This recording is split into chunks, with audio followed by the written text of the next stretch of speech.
Hola, soy Patricia Gómez. En este episodio de Adelante, un gusto presentarles a la alcaldesa de Fitchburg, Wisconsin, Julia Arata Frata. También la psicoterapeuta Paula Ortega Llena y el tema de los niños, los jóvenes y las redes sociales. Y en asociación con Civil Dialogues de la Universidad Marquette, Milwaukee PBS y Adelante presentan una serie especial sobre temas claves relacionados con las elecciones presidenciales. La alcaldesa Julia Arata Frata llegó a Wisconsin hace más de 20 años. Proviene de Argentina, formó una familia y desde entonces ha vivido en Fitchburg, Wisconsin. Acompáñenos en nuestra conversación con ella.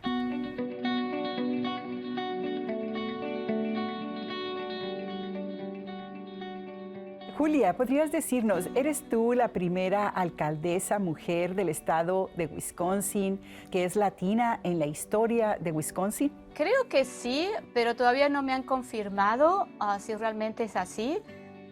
Yo sé que han existido y que hay mayors que son hombres, pero de latinas, de mujeres, creo que soy la primera. Bueno, porque si así fuera, yo quiero salir con un desfile desde aquí hasta Madison, corriendo con mucha gente para celebrar que tenemos una alcaldesa latina y que no ha habido un desfile en ningún lado para que celebremos todos los latinos y todas las mujeres y todas las niñas de Wisconsin, que una alcaldesa latina ha tomado representación allá en Fitchburg.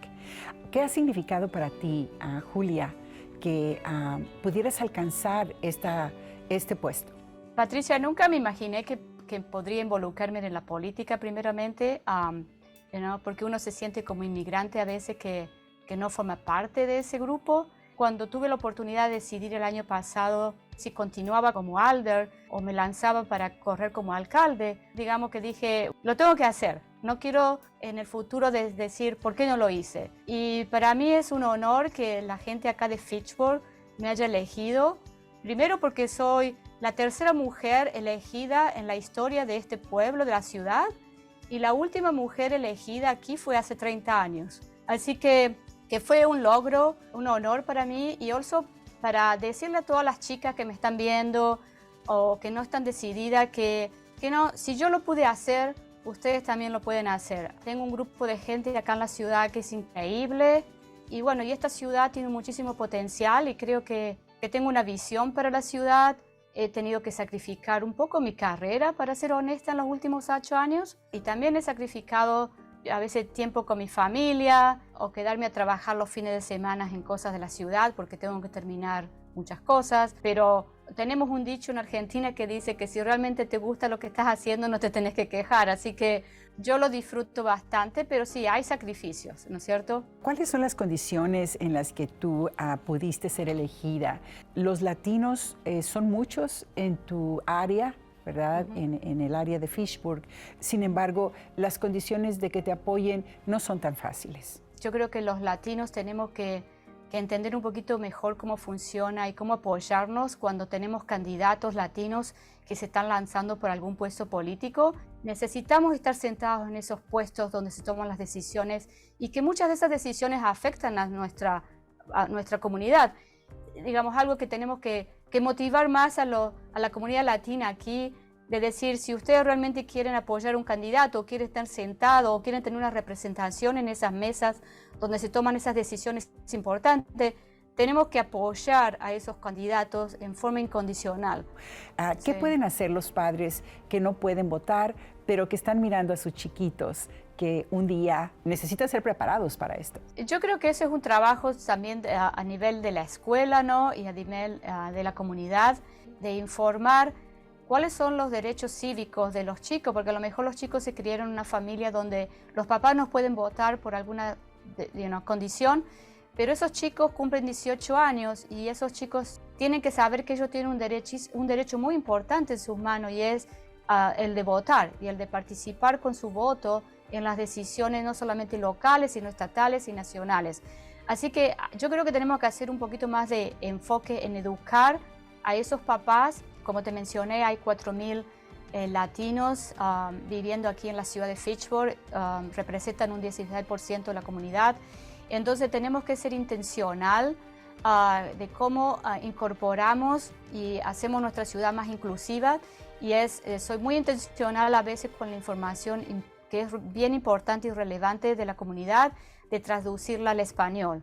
Invito a latinos que sean parte de las comisiones y comité para que la voz de ellos también sea, que puedan expresar desde el punto de vista de la comunidad latina cuáles son las necesidades en las áreas donde hay densidad y donde hay una disparidad social y económica con respecto al resto de la ciudad.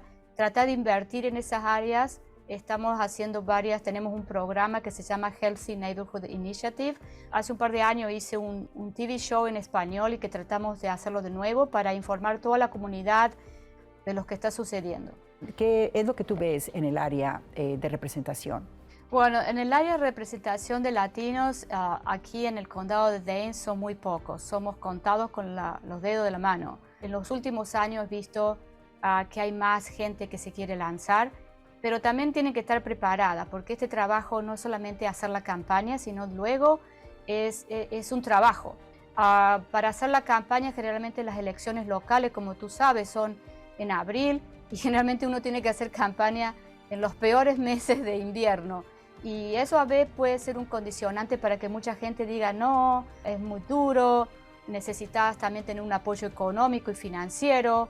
Hay una organización acá en Madison que se llama Adelante, que es una organización sin fines de lucro, que lo que tratan de hacer es, especialmente para la gente de color y latinas, si quiere lanzarse para alguna posición en el gobierno, es como un entrenamiento. Te entrenan, te explican cuál es el proceso.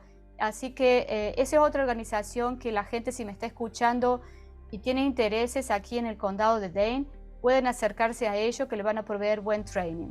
Tu preparación como contadora, como mujer de negocios, ¿de qué manera te ha ayudado para poder comprender las diferentes condiciones que tienes que enfrentar ahora en tu trabajo como alcaldesa? Mi fundación, mi educación es un pilar muy fuerte, porque como contadora eso me ha ayudado a mí muchísimo cuando, en la decisión, cuando puse por primera vez mi presupuesto de la ciudad, tanto el operacional como el de infraestructura. Te da una idea más o menos, entiendo de números, entiendo cómo los presupuestos funcionan, entonces eso me ha dado, digamos, como una ventaja, que entiendo lo que me están hablando. ¿Algo más que tú quisieras decirnos antes de que se nos terminara la entrevista? No, lo que quiero decir es que, bueno, muchísimas gracias por la entrevista y si quieren saber más de mí, yo tengo una página en Facebook que se llama Mayor Julia Arata Frata. En la website de la ciudad está toda mi información si se quieren contactar conmigo. Así que si alguien está interesado en correr en el futuro, que se acerquen a mí. Necesitamos más mujeres latinas en posiciones de donde se toman las decisiones. Así que aquí estoy para ayudar.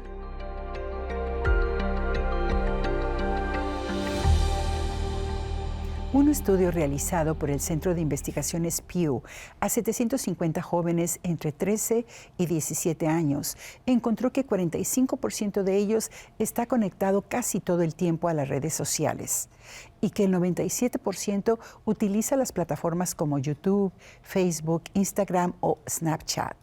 Nosotros invitamos a la psicoterapeuta Paula Ortega Llena a hablar del tema las redes sociales y sus efectos en los jóvenes y en los niños.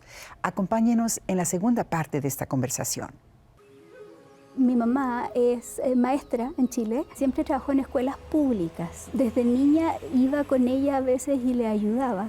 Cuando tenía 15 años de edad, comencé a ir de voluntaria a un centro en un área muy difícil de la ciudad, donde había niños que estaban mandados ahí por la corte.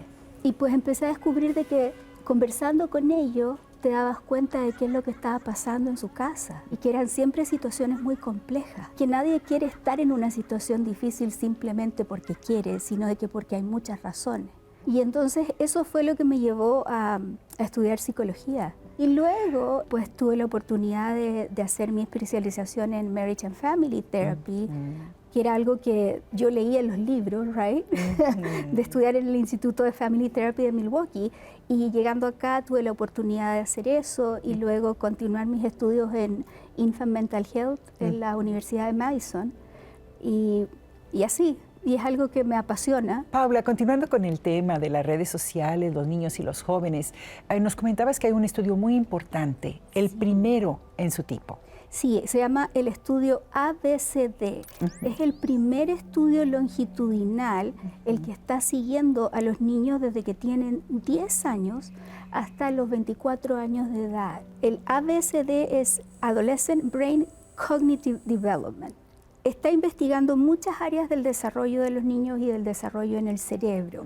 Una de las cosas más importantes que este estudio ha determinado hasta este momento es de que las plataformas sociales afectan tu sueño, tu capacidad de dormir. Los niños se van a dormir y las notificaciones están sonando y sonando, no pueden descansar. El tener la luz azul del teléfono, ¿verdad? El cerebro no comienza a liberar la melatonina, que es lo que induce, ¿verdad?, el sueño, porque no hay oscuridad. Y eso se empieza a liberar cuando estamos en lo oscuro. Es un estudio súper importante, porque va a seguir a los niños por muchos años y entonces vamos a ver qué es lo que realmente está pasando, porque hasta este momento no tenemos neuroimágenes. Este estudio sí tiene la capacidad de hacer eso. Pueden ver si la materia gris en el cerebro comienza a disminuir por el uso de las redes sociales. Pero también el estudio está tratando de ver cuáles son las cosas positivas, ¿verdad? No todo es malo. Hablábamos de que la depresión en los niños y en los jóvenes y hasta el suicidio ha aumentado a través de los años con la aparición del Internet y de las redes sociales. ¿Qué podrías tú decirle a nuestra audiencia sobre esto? Hay niños que es fácil para ellos enganchar con los YouTubers, right? O con diferentes websites donde los niños hablan y promueven las autolesiones. Escuché o lo vi en un video de tal y tal cosa y entonces de repente, bueno, yo también lo puedo hacer. Descríbenos qué son las autolesiones que estás tú observando ahorita en tu clínica. Cortarse es una de las cosas que ocurre bastante. ¿Hay ahora un aumento entre los niños y los jóvenes o entre los adultos? Creo que hay un aumento, pero también ha existido a través de los años. Ahora lo sabemos más, ¿verdad? Los niños tienen más acceso quizás a profesionales de salud mental, donde los papás por primera vez se dan cuenta de que, oh, wow, tu hija se está cortando y no lo habías visto. Porque los niños son astutos, ¿right? Se van a cortar en áreas que ellos las pueden proteger para que nadie los descubra. Entonces, el cortarse, a veces el quemarse, ¿verdad? Jalarse el pelo, son cosas que los niños hacen y pues en esas situaciones es importante poner mucha atención y descubrir, ¿estás haciendo esto porque te sientes sobrepasado, porque estás overwhelmed o porque realmente tienes un plan de que ya no quieres estar aquí? Y ahí es cuando tenemos que acudir, ¿verdad?, a la sala de emergencia y tener la ayuda necesaria para ese niño, porque ese niño ya está en una condición que es más crítica. En una condición de camino al suicidio. Right. Si un niño me dice, no, he estado pensando que en realidad ya como que no quiero vivir porque mi vida no vale la pena, es muy diferente a un niño que dice, no quiero vivir y estoy pensando que voy a hacer esto, esto y esto. Cuando un niño tiene un plan y ya lo está pensando, está contemplando la idea, entonces estamos en un alto riesgo. Necesitamos ir al doctor, necesitamos conversar con el pediatra o necesitamos simplemente ir al emergency room. Ningún papá se va a meter en problemas porque su hijo esté con ideas suicidas. Sobre todo los padres latinos que no tienen un estatus legal, Exacto. que temen llegar y descubrir algo así. Es importante que lo hagan urgentemente. Los papás tienen que entender eso. La situación de ellos en este país no tiene nada que ver con la parte de la salud emocional de sus hijos. A ellos no les va a pasar nada por acudir a una clínica, ¿verdad? O ir a un hospital pidiendo ayuda porque su hijo está en riesgo. Cuando la depresión se trata, cuando la ansiedad se trata, los índices de que los niños mejoran son bastante altos. Pero cuando la ansiedad no se trata y la depresión no se trata, entonces los niños siguen en ese estado y disminuye, ¿verdad?, su calidad de vida. Son niños que no están disfrutando del mundo. Son niños que están encerrados todo el tiempo, no quieren hacer deporte, no tienen muchas amistades. ¿verdad? Y ahí también es un poco de nuestra cultura, de que los papás a veces les cuesta mucho que no quiero que vaya a ningún lugar porque no conozco a los papás y no les tengo confianza. Puede llamar a los papás, puede conversar con la señora y preguntarle dónde vive y si pueden juntarse los niños primero en el parque y usted conoce a la mamá del otro niño. Vamos escalando, ¿right? Ya te sentiste en confianza con la otra persona. Ok, la próxima vez te dejo ir por 2 horas a la casa de tu amigo. Ok, no hay recursos económicos, that's ok, pero puedes salir a caminar. Hay que formar vínculos con los demás y crear instancias para que los niños puedan estar con otros. Es parte de su desarrollo.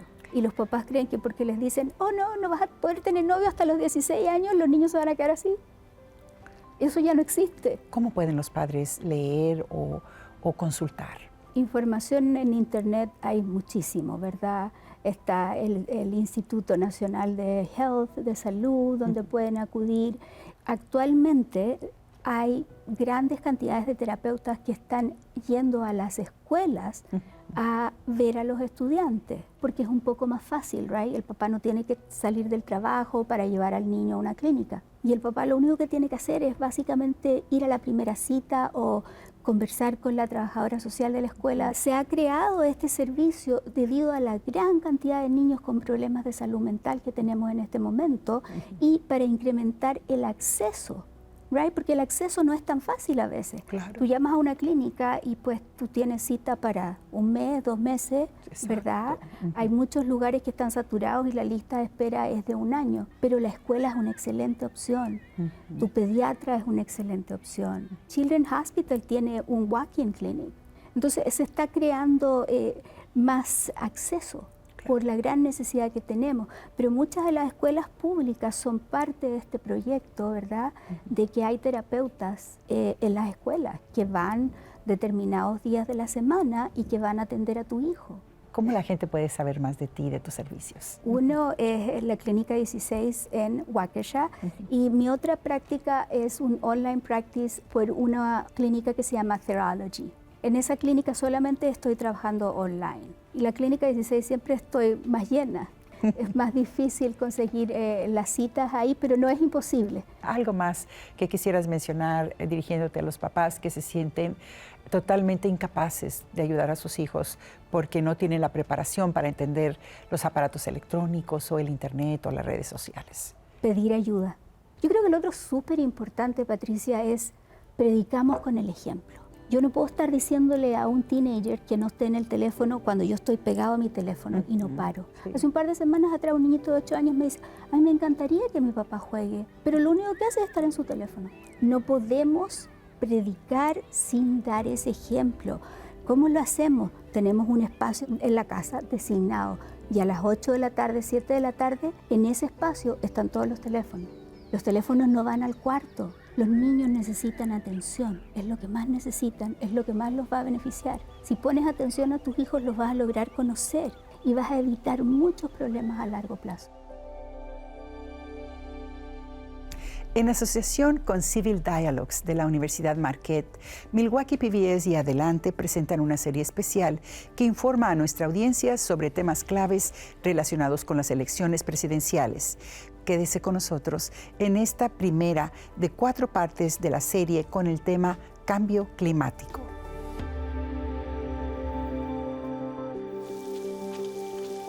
We're bringing voters from a variety of backgrounds together to talk in conversation. The Earth is a community.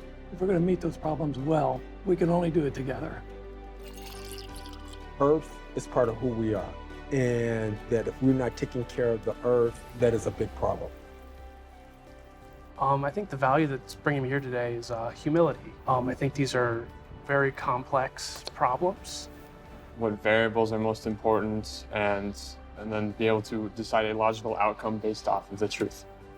Just getting back to our roots, that connection to nature and how important it was for my ancestors and many ancestors. But you know, climate change also raises questions about environmental justice. For example, agricultural workers who are disproportionately Latino, they're up to 35 times more likely to die from heat-related stress relative to other workers. So I'm wondering when it comes to, addressing the needs of individuals and communities disproportionately impacted by climate change, what do you think we should do? I think our first area should be try to create a vision. I don't think there's any type of change anyone have in any type of situation if people are not seeing the vision first. The people in the federal government, even though they're representative of their people back home, the state government is closer and can regulate their own neighborhoods easier than the federal government can, in terms of financing them as well. They would be able to utilize resources more efficiently. In my opinion, have to start in the areas that are feeling it the most, which has been disproportionately advantaged already. There are sufficient labor laws in there to create that protection, and with the downside of if you're going to go that way, you have to be prepared for massively increased food prices. So it is a balancing act. So I think maybe I would prefer probably a market solution on that one, or So you're looking to maybe the sort of producers Yeah, or themselves making decisions. producers about themselves, or moving it down from a federal set to the state level. You're either going to have farm workers dying Yeah. or you're going to have super high food prices. There might be another alternative somewhere out there in the world, right? If we get together, and this brings me back to my first answer to your question, what should we do? And I think this fits with, we should go ask the people who are affected what they need. El doctor Michael Méndez es un profesor asistente de Planificación y Política Ambiental en la Universidad de California, Irvine. Anteriormente se desempeñó en California como consultor, cabildero y designado por el gobernador durante la aprobación de la legislación estatal sobre cambio climático que ha sido internacionalmente aclamada. Dr. Méndez, why the climate change is an issue of social justice for Latinos and other groups? Throughout the United States, we're experiencing a major climate change crisis and a public health emergency. Communities of color, and particularly Latino communities, are at the forefront of the disparate and disproportionate impact that we're seeing from our changing climate. Farm workers, for instance, 48% of them don't have health insurance. 50% of them are undocumented. 78% of farm workers identify as Latinos are 35 times more likely to die from extreme heat than other workers in other occupations. Unfortunately, the policies are not moving fast enough, and particularly for those that are most stigmatized and marginalized in society. This is often because there's a stronger focus on economics and economic imperative versus safeguarding the health and livelihoods and needs of Latino communities. For example, places like Sonoma and Napa County, there's often a lot of push to safeguard the crops from smoke and ash or from being burned from these wildfires, but little attention is placed on the actual needs and health of farm workers who are laboring. Many of them are undocumented, so they don't have access to the same civil rights and disaster assistance that U.S. legal residents has. Many of the information is not provided in commonly spoken language. Some of them are indigenous. They may not speak Spanish or English. What we have seen from disasters, from wildfires to hurricanes and the COVID-19 pandemic, yes, horrible stories, inequality, and impacts that have caused so much pain and trauma. But at the same time, it has showed coalition building and stories of hope where nonprofits, migrant serving organizations, environmental justice groups, and others have come together to demand justice and demand resources for these communities. And while the COVID-19 pandemic disproportionately impacted Latinos in general, many of them mentioned that it would have been far worse had they not had that ability to create disaster planning and infrastructure during the extreme wildfire events. California has been very progressive with immigrant rights, LGBT rights, environmental issues, climate change. It hasn't always been the case. But based on those 1990s, organizing, protests, conflict-driven advocacy create a new generation of leaders that have been influential in climate change, immigrant rights, healthcare. Places like Texas, Arizona, and Nevada, quite possibly even Florida, are where California was about 30 or 40 years ago. There's an opportunity to keep fighting for social change and coalescing together and having hope. And I think that's what I see in places like Texas and throughout the Southwest and wherever Latinos are facing inequality.